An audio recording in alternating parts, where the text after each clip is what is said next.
Bonsoir tout le monde et bienvenue à notre webinaire traitant sur le sujet des impôts. Je m'appelle Anne Baudouin. Je suis responsable de la ligne d'information et de soutien à Parkinson Québec et je suis très heureuse d'être avec vous ce soir. Notre webinaire sera présenté différemment ce soir. Ça va être sous forme de questions et réponses. Alors, nous répondrons aux questions demandées de la part de notre audience lors de leur inscription pour ce webinaire. Il y aura aussi place pour des questions spontanées. Je vous invite donc à les écrire dans la fenêtre Q et A ou Q et R en bas de votre écran, à gauche ou à droite. Je pense que ce serait à gauche de votre écran.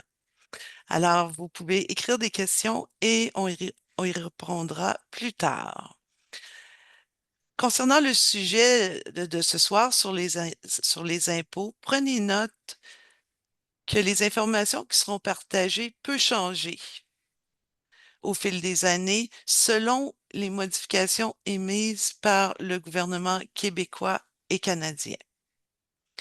Comme d'habitude, le webinaire sera enregistré et rediffusé sur notre chaîne YouTube Parkinson Québec. Cela dit, c'est avec un grand plaisir que je vous présente Madame Sylvie Charbonneau à l'écran. Elle sera notre experte pour répondre à vos questions sur les impôts. Sylvie travaille comme coordonnatrice pour le Club des bonnes intentions, un organisme à but non lucratif ayant comme objectif général de soutenir les aînés et les proches aidants dans leurs démarches administratives et fiscales. Sans plus tarder, je laisse la parole à Sylvie. Bonsoir Sylvie, comment Bonsoir, ça va? Antoine. Ça va bien? Merci d'être Oui, là, tout merci. le monde. Ah oui, c'est un plaisir de t'avoir avec nous. Puis, je me permets de tutoyer Sylvie parce qu'on a eu l'occasion de passer du temps ensemble, puis on a Mhm. développé une relation amicale. Alors, c'est pour ça que je dis tu. Je veux pas offenser personne là-dessus. Est-ce que tu es prête à répondre aux questions? Oui, tout à fait. Merci beaucoup de m'avoir invitée. Ça me C'est un fait... sujet qui me passionne. Fait que j'espère Oui, que je vais pouvoir répondre à vos questions. oui. Euh, alors, je répète que ces questions-là, on les a eues à l'avance, et puis c'est les gens qui participent ce soir qui les ont posées. Mais gênez-vous pas pour écrire, pour ceux qui n'ont pas écrit de questions, ben, on va regarder ça dans la fenêtre en bas de votre ordinateur. Alors, la première question, Sylvie, c'est quand peut-on se considérer handicapé au sens de l'impôt? Ben, en fait, au sens de l'impôt, on parle il faut avoir un diagnostic, il faut avoir aussi depuis 12 mois consécutifs un diagnostic, des déclins, une perte de mobilité, des déclins de santé pour pouvoir être en fait, souvent, le gouvernement va dire, va voir quand on a beaucoup de frais médicaux, il va envoyer une lettre en disant: «Bon, vous devriez remplir le crédit de personnes handicapées». Il voit que dans le dossier, il y a des problèmes de santé. Fait que ça en est OK. un aspect. Mais c'est sûr que le formulaire, il va dire, ça prend 12 mois consécutifs, puis des soins, des traitements, au moins, plusieurs heures par semaine. Fait qu'il y a d'autres règles, là, qui se rajoutent, mais c'est ça, là, dans le fond, Il les faut gens avoir un diagnostic. c'est ça, ouais, c'est ça. OK. Ouais. Parce que des fois, les gens me disent, ben, j'ai le Parkinson, mais je suis pas handicapée. Mais Mmh. il faut comprendre que c'est des personnes qui ont reçu un diagnostic. Ouais, c'est ça. OK. Puis le mot handicapé, c'est tabou, les gens aiment pas Mhm. vraiment ça prend du temps souvent avant beaucoup de gens accepter de remplir ce formulaire-là, d'en parler. Fait que des Mhm. fois, ils se privent d'allègements ou d'avantages fiscaux possibles, là, pour alléger leurs factures puis, les aider dans leur budget, mais souvent, il y a plein de mythes là-dessus aussi, des peurs de perdre le permis de conduire, d'avoir du Mhm, harcèlement à ce niveau-là ou à d'autres. Tu sais, il y a beaucoup de choses qui est véhiculées, mais mhm. c'est vraiment pour aider, là. C'est vraiment un crédit pour aider, puis ça ouvre la porte à d'autres programmes aussi, là. Oui, puis des services, je C'est suppose. ça, ouais, c'est ça. Puis selon les informations qu'on va donner ce soir, ben, peut-être ça va encourager les gens à faire, À y penser, à Oui, réfléchir. c'est ça. Bon, la deuxième question, quels sont les crédits d'impôt reconnus comme déductibles et les critères pour en bénéficier? On parle pour les proches aidants et pour les personnes qui sont atteintes de la maladie de Parkinson. OK. Ben, en fait, déjà à la base, tout le monde a des crédits, là. Si vous regardez vos impôts de 2023, vous allez voir que aussitôt que vous répondez à une question, il y a des crédits.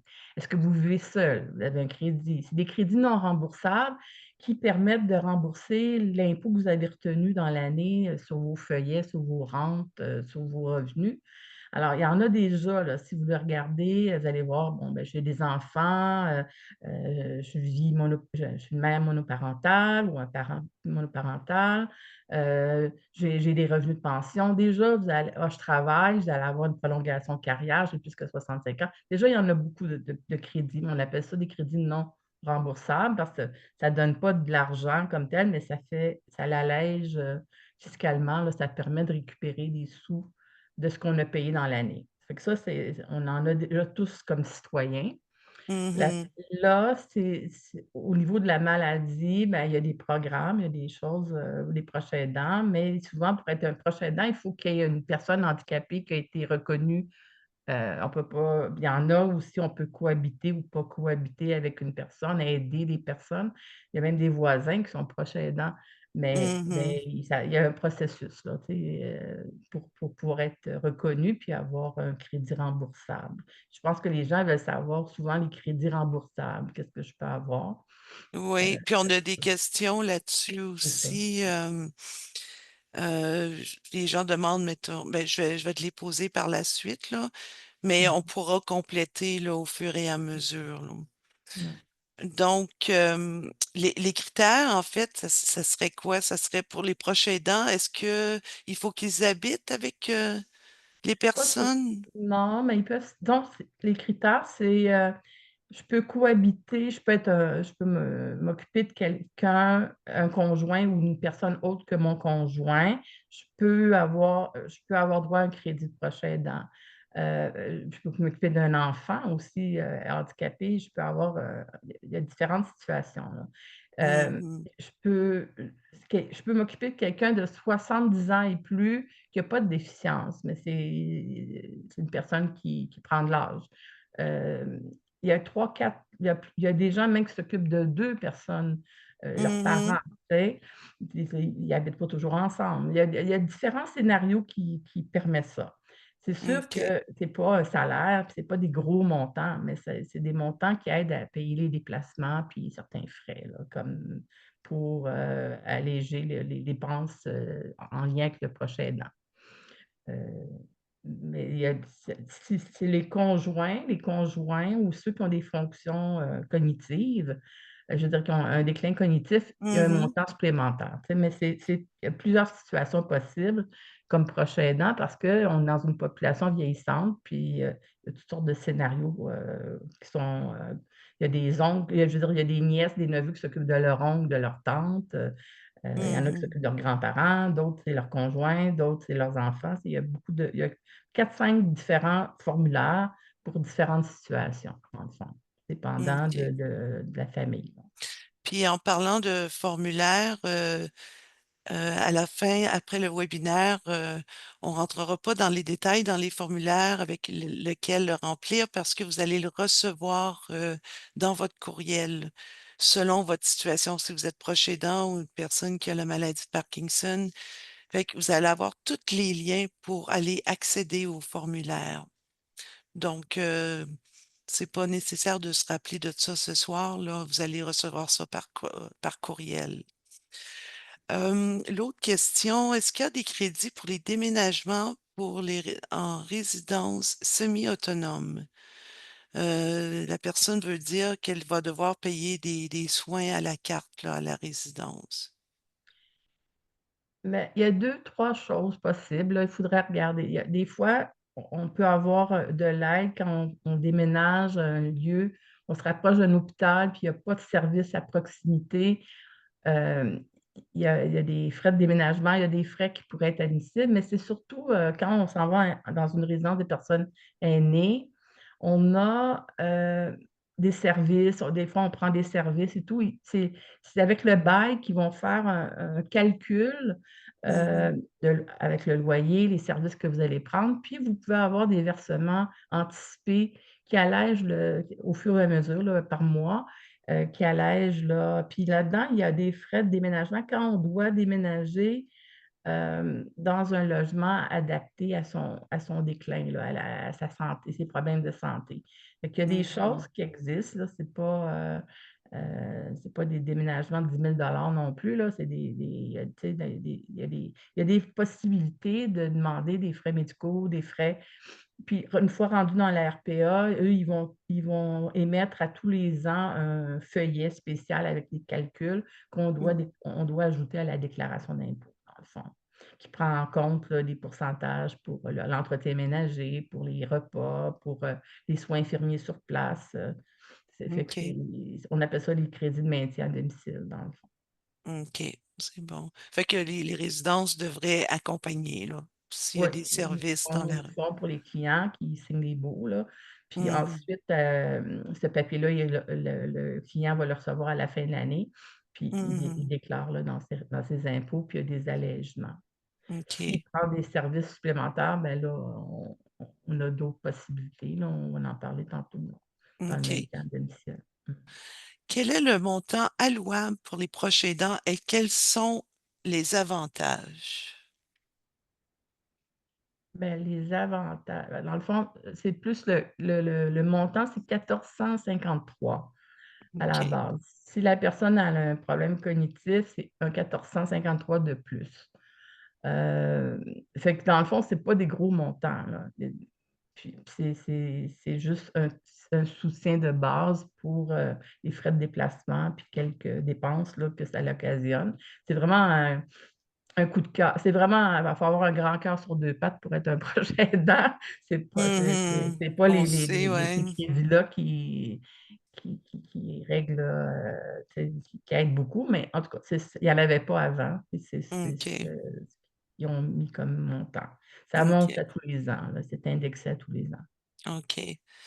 Est-ce qu'on peut déduire des montants pour des articles achetés tels que culottes de propreté, crème hydratante, etc.? Est-ce qu'on peut aussi déduire des montants d'essence pour déduire des montants d'essence pour l'automobile, en fait, là, pour les frais de déplacement? Oui, oui, aux 2 parties là, de la on peut déduire, des culottes d'incontinence, des sous-vêtements jetables, en autant qu'on a une prescription. Mhm, Puis on les met dans les frais médicaux. Il y a beaucoup de choses qu'on peut, que les gens savent, tu sais, pensent pas. Ça dépend, c'est toujours en lien avec le pour améliorer les conditions de vie des gens, pour, mhm. disons, je sais pas moi, quelqu'un il y a une canicule, on a besoin d'un climatisateur, mais il y a des possibilités avec une prescription, avec un montant de 1 000 $. Tu sais, il y a des règles, là, des fauteuils basculants, des toutes sortes la liste est très longue dans les frais médicaux, pour les gens qui perdent la vue, la parole, qui perdent, la motricité, il y a toutes sortes de choses possibles, mais c'est prendre une prescription. Il faut en parler, à son Oui, médecin. oui. Puis là-dedans, on peut ajouter des éléments là, comme frais médicaux, comme frais de soutien pour, améliorer la qualité de vie, puis rester à domicile le plus longtemps possible. J'ai des Alors questions là-dessus, Sylvie, pendant que tu le mentionnes, là. Pourrais-tu me dire, genre, le processus ou pour faire avoir un certificat, un crédit, excuse, des personnes handicapées, si j'utilise le bon terme, là, pour avoir la déclaration du médecin. C'est le médecin qui remplit les papiers pour ouais, ça le... prend une signature, c'est le médecin qui doit remplir, puis au fédéral, je pense que au moins une douzaine de pages, le formulaire. Les Oui, médecins, ils n'aiment oui. pas tellement ça, remplir ça. Puis il va y avoir un frais, là, frais pour remplir ça qu'on déduit Mhm. dans les frais médicaux. Mais c'est eux qui disent, bon, le degré de la maladie, puis si c'est un médecin ou un neurologue qui nous connaît, bien, il va voir tout de suite dans le dossier médical, là, les choses. Il peut retourner en arrière aussi. Disons, là, les gens ont pas, l'ont pas fait, la première année, au début, ils peuvent retourner en arrière, mais c'est le médecin qui va marquer les années où il y a eu des diagnostics. Si c'est un OK. médecin qui ne connaît pas beaucoup, mais il va peut-être juste mettre l'année courante, là. Il Mhm. va être frileux à peut-être, mais dans le fond, c'est ça. C'est le médecin qui il va signer, il va mettre son étampe, son numéro de médecin, puis on renvoie une copie au fédéral provincial avec nos déclarations. Après, on n'a plus besoin de refaire ça tous les ans. Fait que Heu, c'est pas aux gens de remplir les formulaires, non. non, Ben, c'est, du moins pour ben, celui-ci, non. peut-être le nom au début, la première page, là, le nom, l'adresse, Mhm. là, mais c'est vraiment le médecin. Puis ça peut être une infirmière praticienne, ça peut être un médecin, un optométriste s'il y a des problèmes avec les yeux. Tu sais, il y a une liste, l'ergothérapeute, je pense aussi.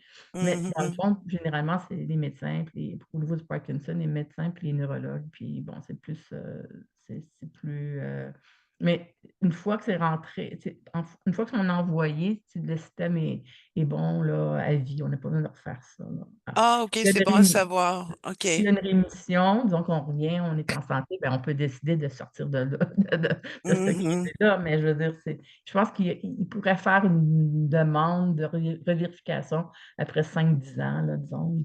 Ils se laissent le droit de faire ça. Mais OK. généralement, on n'a pas besoin de refaire signer ce formulaire-là.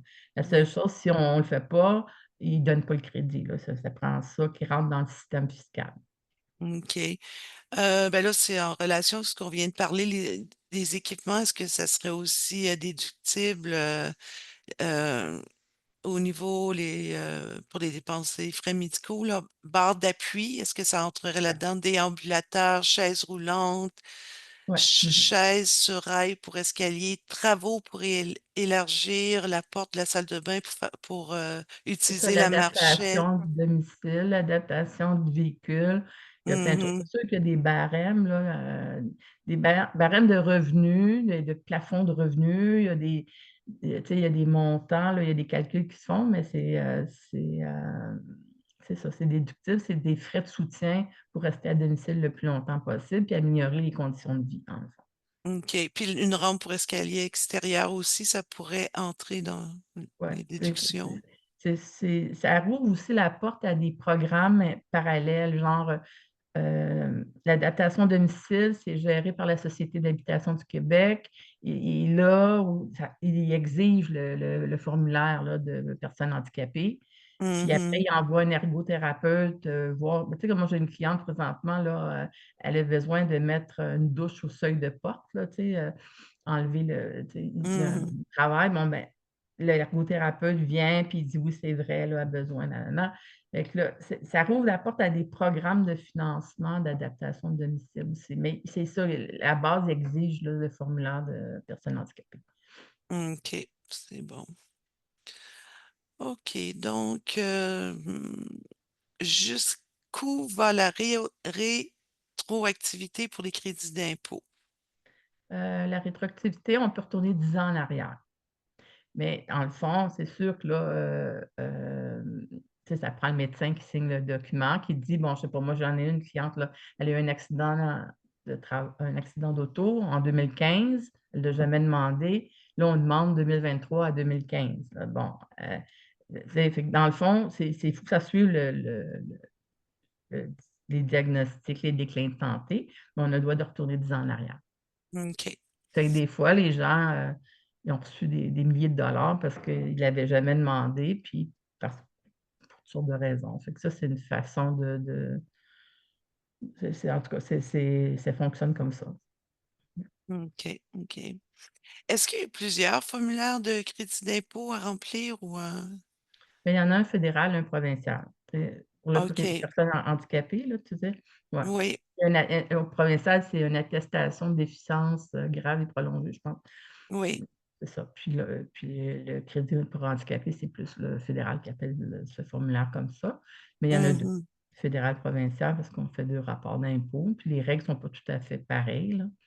Et Mhm. mais il reste que le crédit au fédéral est quand même, tu sais, 9 000 quelque chose, 9 400, je pense, c'est rendu, puis l'autre, c'est au provincial 4 000. Ça te permet de récupérer l'impôt puis d'alléger, là. Si on paye l'impôt, c'est sûr, naturellement, là. C'est pas un chèque, qu'on reçoit, là, mais c'est comme ça permet puis d'ouvrir aussi la porte à des programmes, des aides parallèles, là. OK. Je vais aller voir un petit peu le chat, voir s'il n'y a pas des... Ben, je dis le chat, mais en fait, c'est Q&A. En fait, oui, on a beaucoup de questions là. Euh,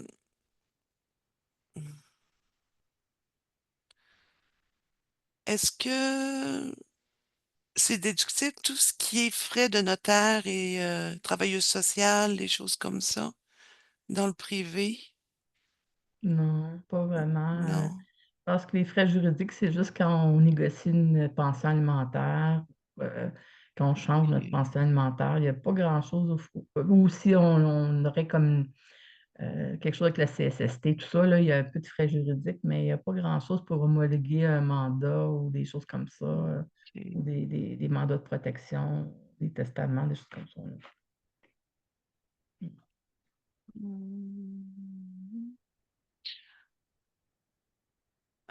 Comment définir un proche aidant sur le rapport d'impôt? Il y a un formulaire qui dit, c'est mon père, c'est ma mère, c'est mon cousin, c'est mon oncle. Fait qu'il y a des questions à répondre, là.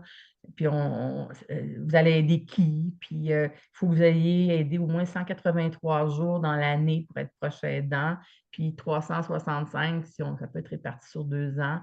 Il faut que ça soit régulier, là, pas juste y aller une fois de temps en temps, là. C'est comme il y a comme un protocole dans le formulaire. Puis, bon, je peux cohabiter avec la personne ou elle reste avec Mhm. moi dans mon logement ou non. Tu sais, c'est toutes les questions qu'ils posent, là, selon les situations. Fait que là, à ce moment-là, on devient proche aidant. Quand on a rempli ça, ça dit: «Vous êtes éligible là, au, 1453 là». C'est tout il y a toutes sortes de questions là-dessus, hein. Mmh. Pour l'autre question, les formulaires, on va vous envoyer, comme j'ai dit tout à l'heure, un guide avec des ressources, avec tous les numéros de formulaires, avec le nom et dans quel contexte utiliser ces formulaires-là. Donc, vous allez le recevoir après le webinaire dans votre courriel. Donc, regardez bien vos courriels par la suite, s'il vous plaît. Euh, Les crédits d'impôt, comme tu as dit tout à l'heure, c'est au fédéral et au provincial. J'ai une autre question là-dessus. C'est les deux paliers gouvernementaux, c'est ça? Quelle est la... OK, un instant. J'essaie de me tenir aux questions, en fait, qui sont liées avec l'impôt. Euh,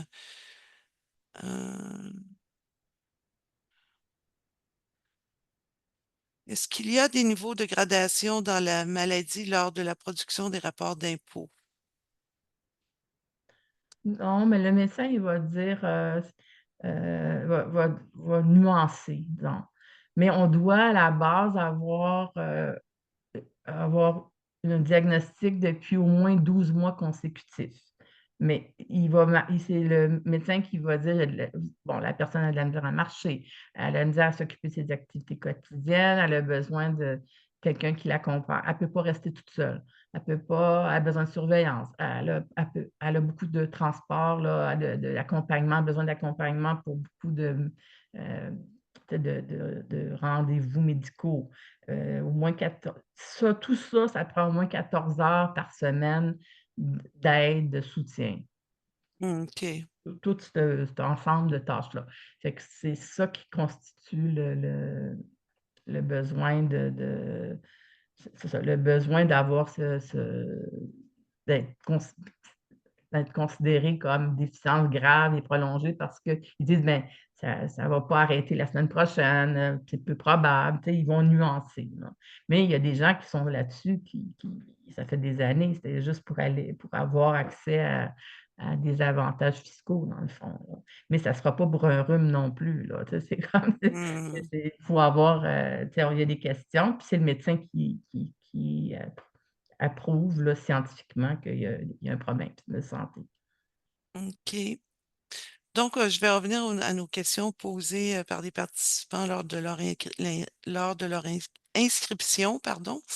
Est-ce que Mmh. le reçu pour des exercices peut être déduit de nos impôts?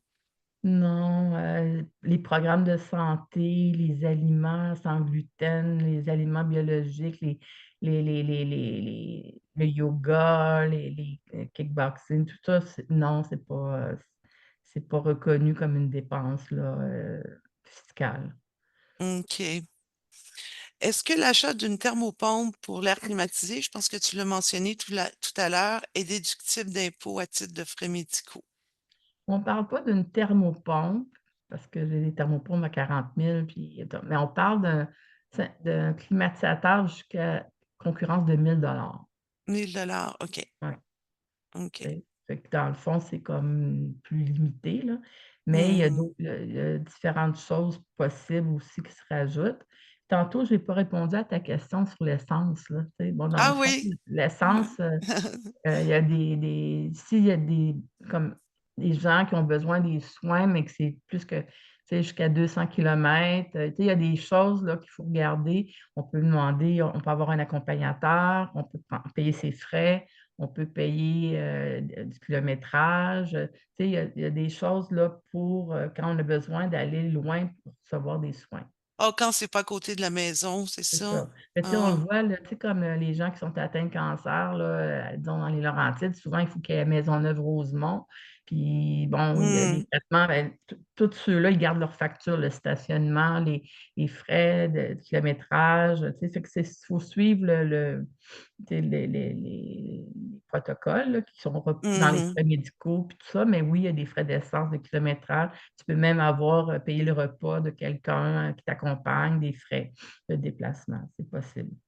OK, puis il faut que tu as mentionné, il faut que les gens gardent leur, reçu, c'est super Oui, parce qu'on important. doit le rentrer dans les frais médicaux. Je suis allée, je sais pas moi, à à Montréal, 4-5 fois dans l'année ou 10 fois ou 15 fois, mais puis ça coûte 16 $ de stationnement, puis ça coûte ci, ça coûte de l'essence. Ça, c'est considéré comme des frais médicaux, là. Est-ce qu'il y a un kilométrage? Est-ce que j'ai bien entendu 200 kilomètres? Non? Ouais, jusqu'à J'ai 200 rêvé. kilomètres, ouais. Mmh. OK. Alors, mon conjoint, ayant le Parkinson, ne peut plus déneiger l'entrée et nous avons dû payer un contracteur cette année. Il aura 70 ans cette année, en 2025. Pouvons-nous le réclamer sur nos impôts?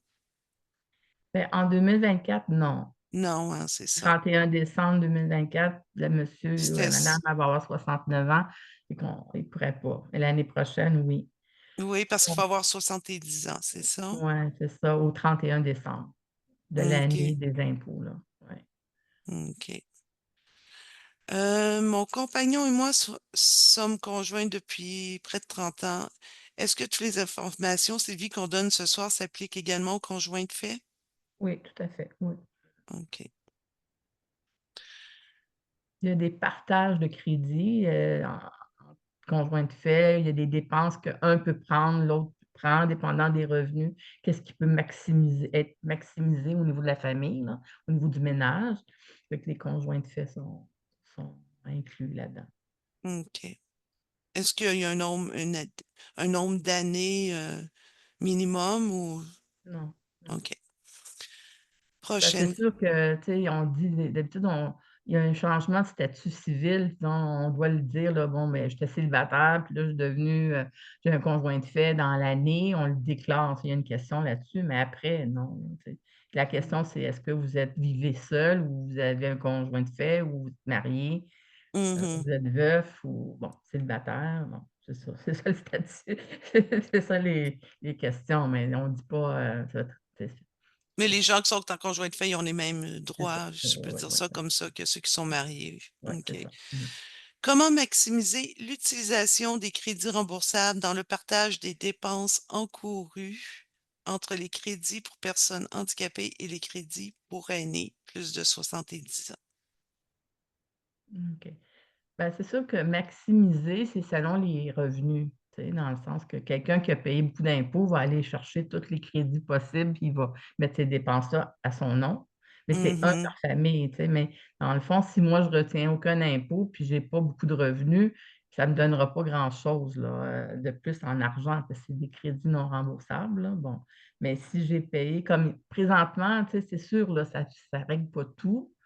Tu sais, j'ai des gens qui me disent, «Ben là, je viens de prendre mes CELI, ça fait 3 ans que j'attendais pour une chirurgie, je vais aller me payer, une, un changement de genou, tout ça, ça va me coûter 22 000. C'est sûr que si j'ai payé 5 000 d'impôts, oui, je vais avoir un remboursement, mais si j'ai payé zéro, le gouvernement ne paiera pas pour la hanche ou le genou ou tu sais, c'est ça aussi, là, il y a il ne donnera pas, l'argent non plus si je sais pas moi, tu sais 20 000 pour mes dents, ils vont me donner juste l'impôt que j'ai retenu, puis mhm, peut-être des traitements là, ben, c'est sûr, il y a les soins dentaires au niveau fédéral là, qui a quand même quelques remboursements.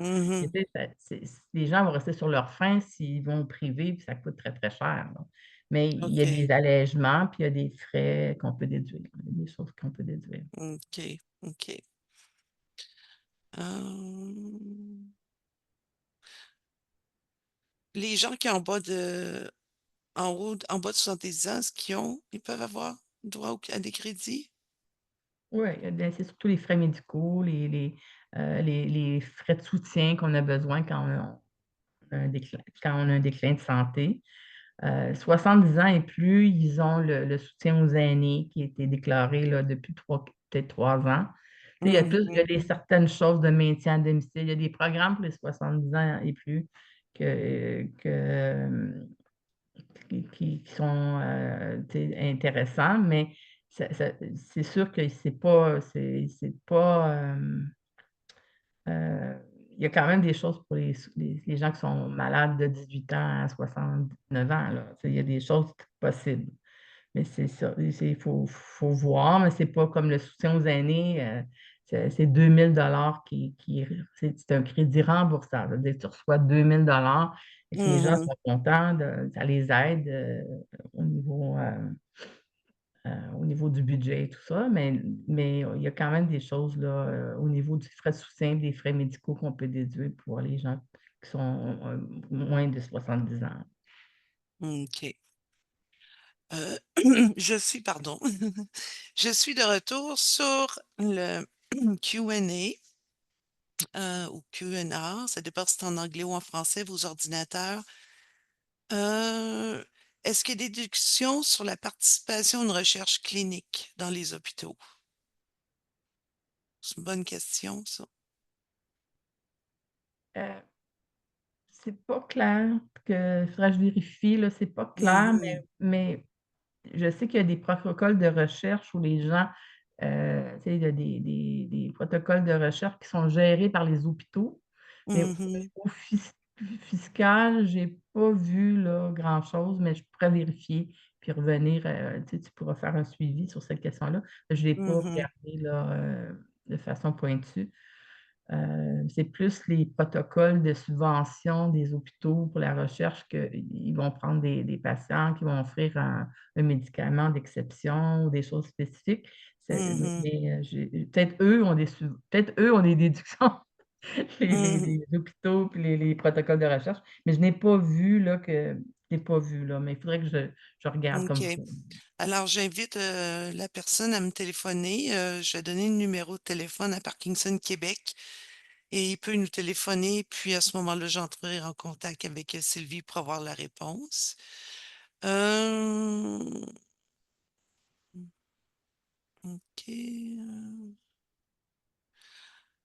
OK. Donc, si la maladie de Parkinson ne m'empêche pas de travailler et de fonctionner au quotidien, là, c'est un point qu'on avait parlé, Sylvie, tu te souviens, pour les travailleurs, il faut pas les oublier.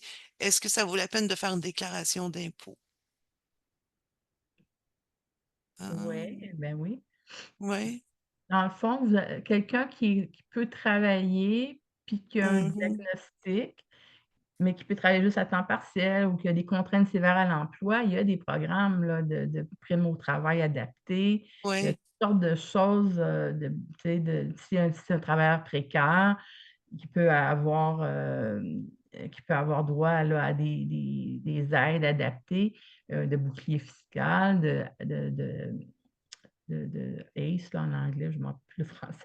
Ah, c'est le ACT, au fédéral, tu sais, il y a des choses pour les travailleurs précaires, les contraintes sévères à l'emploi, il y a des aides, fait que ça vaut la peine de faire des rapports d'impôts pour pouvoir bénéficier de ces argents-là, dans le fond. C'est pas des argents, qui déduisent c'est des argents supplémentaires, c'est du crédit remboursable, là. OK. Fait que c'est comme ça l'aide les gens qui sont travailleurs précaires à temps partiel, qui ont eu des contraintes sévères à l'emploi, qui peuvent peut-être pas travailler 40 heures, mais que, tu sais, ils peuvent travailler, puis ça va avec le revenu. Fait que ça naît, quand même, ça vaut la peine aussi parce que ça touche la rente du Québec, là, ça touche, qu'éventuellement, ces gens-là cotisent pour leur pension éventuellement. Fait que ça vaut la peine, ceux qui peuvent continuer à travailler, d'avoir des soutiens. Il y a OK. d'autres programmes aussi là, des programmes de subvention salariale et tout, là, que souvent les employeurs, il y a des choses possibles, là, mais fiscalement, avec les rapports d'impôts, ça vaut la peine parce qu'il y a un montant, dans le bouclier fiscal, dans la prime au travail adaptée. Ça, je ne sais pas là, si on a vraiment beaucoup abordé dans le document, mais on pourra toujours faire des liens. Je peux toujours faire des liens là, plus pour, Ouais, je la pense que dans partie le document, travailleurs puis plus jeunes, là. il y a une section pour les OK. travailleurs. On l'a inclus tout OK, à OK. l'heure, oui. Euh, Est-ce Mmh. que les frais c'est pour que le médecin remplit un formulaire, là on parle invalidité, pardon, les frais sont de 120, est-ce que c'est déductible? Mmh. Dans les frais Oui, médicaux. OK. C'est ça, il y a une gamme de prix d'un médecin à l'autre, fait que dans le fond, du moment qu'on a notre papier là, OK. Euh, je suis dans le Q, questions et réponses. Parce qu'il y a des gens qui discutent aussi, là, puis on a des remerciements, donc les gens semblent apprécier ah le oui, c'est pas trop webinaire. ennuyant? Non, non, C'est pas c'est trop ça. ennuyant? Mais en attendant, si tu il devient des choses, Sylvie, parce que en fait, ce que j'ai fait, j'ai passé toutes les questions pré-webinaire qu'on a reçues. OK. Euh, Avec ces questions-là, est-ce qu'il y a des choses, il nous reste quand même 20 minutes, on a un petit peu de temps. Euh, OK. Juste, y a-tu des choses que tu voulais rajouter ou on continue avec les questions spontanées? Je pourrais peut-être dire qu'au niveau du maintien à domicile, là, il y a toute une, le maintien à domicile, c'est sûr que c'est plus pour les gens plus âgés, mais il y a quand même un retour avec des factures. Comme la dame qui a 69 ans, bon, c'est en tu sais, ou le monsieur, là, ben, c'est sûr que Hum, cette année, le déneigement, sera pas possible, mais l'année prochaine, tout ce qui est, gazon, entretien ménager, même la livraison de la popote roulante, des frais de livraison de repas ou quelqu'un qui va faire des repas ou des ménages et tout. C'est quand même un 30 l'année prochaine, ça va être un 39 de factures, mhm, ça prend des factures là, qui vont être remboursées.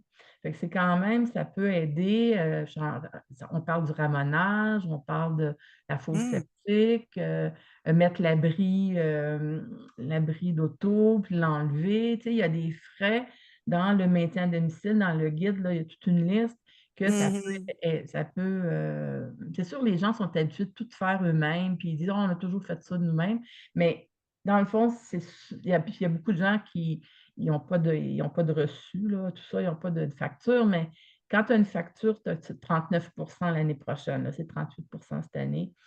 Puis, toute une longue liste, laver les vitres, les gros travaux dans une maison, ça permet de maintenir le domicile encore plus longtemps et c'est ça. Fait que dans le fond, ça, c'est sûr que ça prend 70 ans, là, mais il y a quand même d'autres frais pour les gens plus jeunes, qu'ils pourraient avoir de l'aide et du soutien là, pour de l'aide là, à la maison aussi, des choses. Mhm.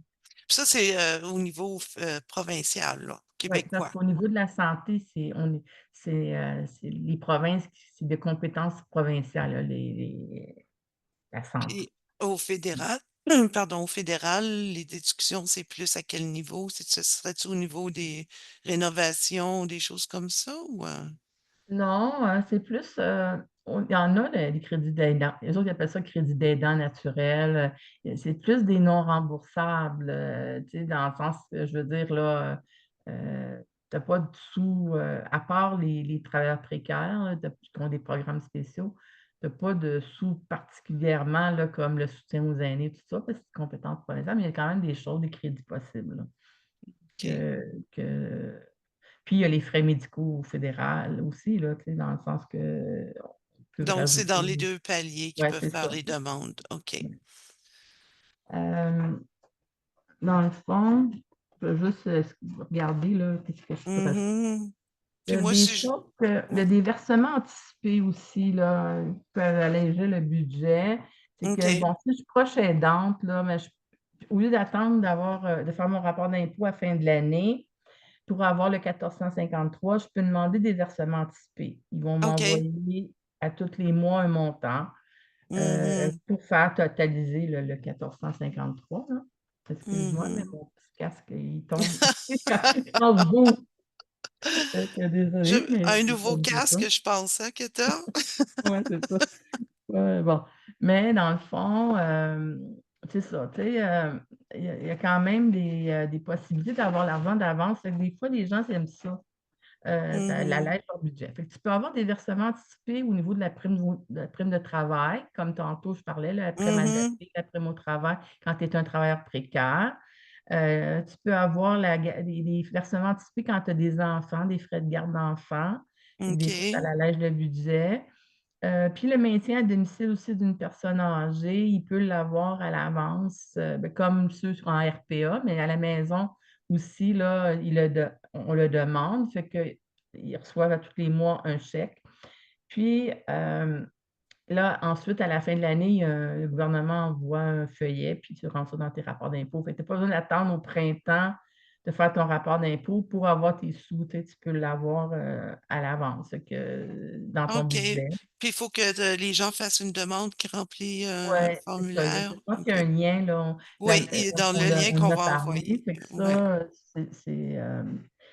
ça, ça peut être aidant. C'est sûr qu'on n'a pas, tu sais, on n'a pas tout rentré dans tout là, ce qu'on il pourrait y avoir, mais tu sais, ceux qui n'ont pas beaucoup de revenus, ils ont droit à l'allocation logement aussi. Fait que ça, c'est géré par Revenu Québec, c'est-à-dire qu'avec un bail, ils peuvent, quand il ne faut pas que tu aies beaucoup de revenus, par exemple 24 000, je pense, de revenus par année, mais si tu as un bail, là, tu peux demander un allègement de ton loyer. Ils font un calcul entre 100 et 170 par mois. Ils t'envoient un chèque à tous les mois. C'est géré par Revenu Québec. Tu sais, il y a des possibilités il faut lire ces affaires-là, même si c'est plate, puis c'est pas quelque chose qu'on aime bien, bien, là, quand on n'est pas malade, on n'a pas besoin de regarder ça, puis des fois, c'est lourd, c'est aride, mais il y a beaucoup de choses qu'on peut aller chercher quand même, là. Ça vaut la peine tu sais, de s'informer. Euh, Mhm. Bon, dans le fond, les maladies chroniques, tu sais, tu peux avoir, des appareils de purification d'air, tu sais, il y a plein de choses, il faut que ça soit en lien avec ton problème de santé. C'est sûr que tu peux avoir des choses, tu peux avoir du cannabis, médical, tu sais, Mhm. il y a plein de choses que possibles. Puis dans le fond, des traitements qui sont prescrits par des professionnels de la santé, de surveillance, des choses comme ça. Mais ça prend des prescriptions, il faut leur demander. Tu sais, il y a des gens qui ils ont des fauteuils à bascule parce qu'ils ont de la misère à sortir d'un fauteuil. Bon, ben, ou bien même des lits d'hôpital ou des lits avec, des fois, quand tu as de la misère à respirer, là, tu es à 45 degrés, tu as besoin d'un lit Mhm. électrique. Bon, il y a des possibilités, mais il faut en parler au médecin. Il faut ça prend une prescription. C'est ça aussi, là, OK. que ça Puis la soit. physiothérapie, parce que beaucoup de personnes qui ont la maladie de Parkinson reçoivent des soins en physiothérapie. Est-ce que ça aussi, ça peut être... Les physiothérapeutes, oui, mais les OK. massothérapies, la massothérapie, Mhm. ils ont enlevé la kinésio, kinésio tu sais, il y a des professionnels qui ont enlevé, là, dernièrement que je vois, là, mais pas le Kinésiothérapie. physiothérapeute, là. C'est OK. c'est ça. Tu peux avoir un animal, qui est spécialement dressé aussi, Mhm. tu sais, pour la déficience motrice, heu c'est ça, des fauteuils mécaniques, justement, qu'on a parlé tantôt, monter sur rail, des toutes sortes de choses. Puis des plateformes élévatrices, là, pour le transport mécanique, pour les véhicules prescrits, des ouvre-portes, automatiques. Tu sais, il y a plein de choses pour alléger, pour améliorer la condition de vie quand tu as une déficience, motrice ou, bon, fait que puis on a parlé, là, les cathéters, tout ce on a besoin pour l'incontinence, là, on a parlé tantôt. Mhm. C'est toutes sortes de choses, quand tu es aveugle, quand tu quand tu perds la vue, quand tu perds la parole, tu sais, il y a toutes sortes de maladies, là, différentes. Fait que faut aller voir dans les listes s'il y a quelque chose qu'on pourrait Oui. bénéficier, Puis dans le c'est fond. ça, c'est des longues listes, puis on peut pas tout nommer les soins et les Non. services ce soir, mais Mmh. comme je me répète et j'en suis désolée, mais on va vous envoyer ça là, après le webinaire.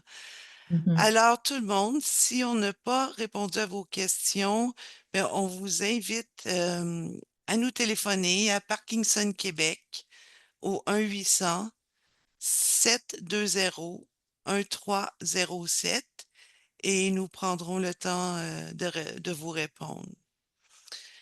Euh, je répète que vous allez recevoir également, avec le guide des ressources et les formulaires, un questionnaire de satisfaction dans le but qu'on s'ajuste à vos besoins, puis à ce que vous désirez entendre, le type de webinaire que vous voulez voir, participer.